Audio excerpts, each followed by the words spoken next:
Why do so many students ask the same question before a lesson even begins? Will this be on the exam? It sounds like a normal question, a practical one even. But what if that one question reveals a much bigger, more insidious problem within our educational system? Think about it. How can someone spend years studying, dedicate countless hours to textbooks and lectures, earn excellent grades, and still forget most of what they learned just weeks later? It's a phenomenon many of us have experienced, a frustrating cycle of cramming, performing, and then losing the knowledge. By the end of this video, you'll understand why many students end up chasing grades instead of truly learning, and the hidden psychological mechanism that quietly changes what education becomes for millions. Every student starts with an innate sense of curiosity. Observe a young child. They ask, why? Constantly.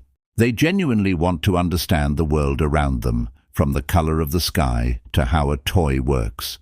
They might spend hours dissecting a broken toy, not because they'll be tested on its mechanics, but because they are genuinely fascinated by how it functions. This intrinsic drive is powerful and pure, but somewhere along the way, something changes. The questions become different.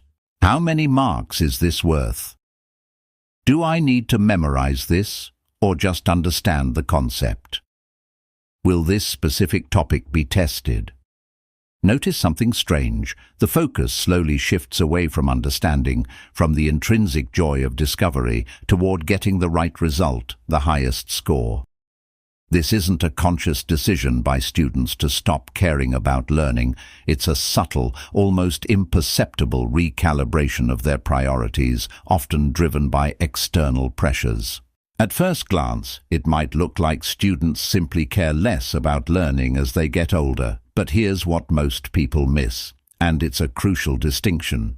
The grading system itself quietly teaches students what to value. When rewards, like good grades, scholarships, parental approval, or even just avoiding punishment, are attached primarily to scores, attention naturally follows the score. Learning becomes the process. Grades become the ultimate goal. Consider a real-life example. A student in a history class fascinated by ancient civilizations. They might spend hours researching beyond the textbook, watching documentaries and discussing theories with friends, driven by a genuine passion for the subject. However, if the upcoming exam only tests specific dates, names of rulers, and battle locations, their focus will inevitably narrow to those discrete facts. They might abandon their broader explorations, feeling that such extra learning is unproductive if it doesn't directly contribute to their grade. The rich tapestry of history becomes a series of isolated data points to be memorized and then often forgotten. Or imagine a budding artist who loves to paint. They experiment with colors, textures, and different styles, finding joy in the creative process itself. But if their art class grades are based solely on technical precision, adherence to a strict rubric, and the ability to replicate a specific style, they might prioritize those elements over creative expression and personal style. They might stop experimenting, fearing a lower grade, and instead produce work that is technically perfect but lacks soul or originality. The joy of creation is replaced by the anxiety of evaluation. Albert Einstein once said, "Education is not the learning of facts, but the training of the mind to think." He wasn't saying facts don't matter. They are the building blocks upon which understanding is built. But he was reminding us that education was never meant to stop at memorizing information. Its real purpose is to change the way we think, to cultivate critical analysis, problem-solving, and innovative thought.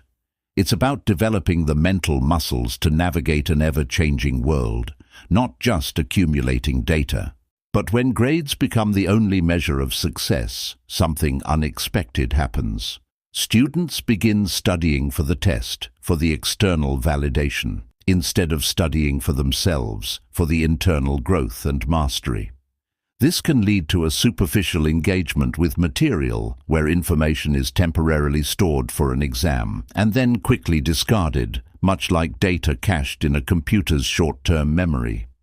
The deeper connections, the nuanced understandings, and the long-term retention are sacrificed for immediate performance. If you're enjoying psychological breakdowns like this, subscribe to Daily Reset Lab for more perspective. But here's where the mystery becomes deeper.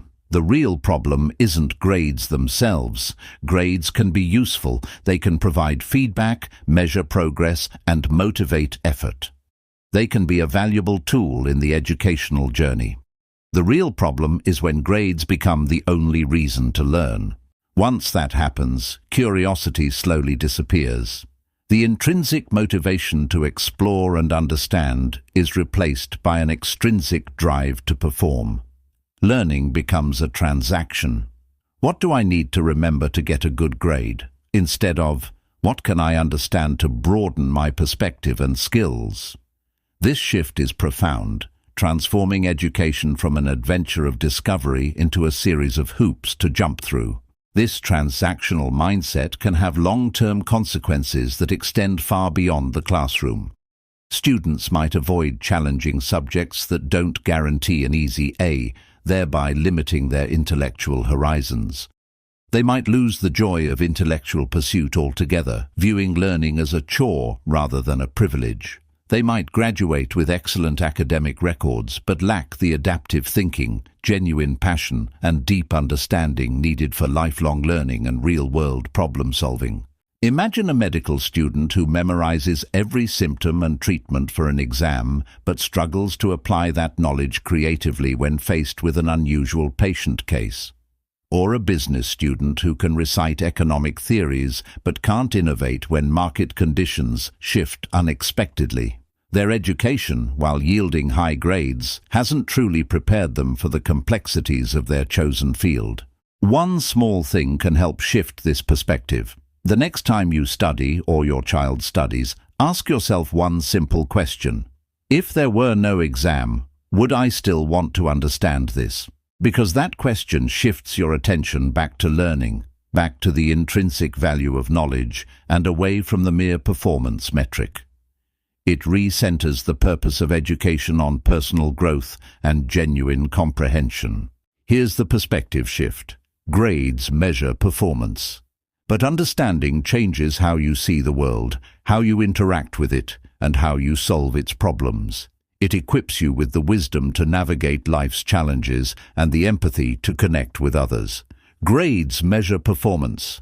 Learning changes people. If this changed how you think about education, watch. Why students keep waiting for motivation.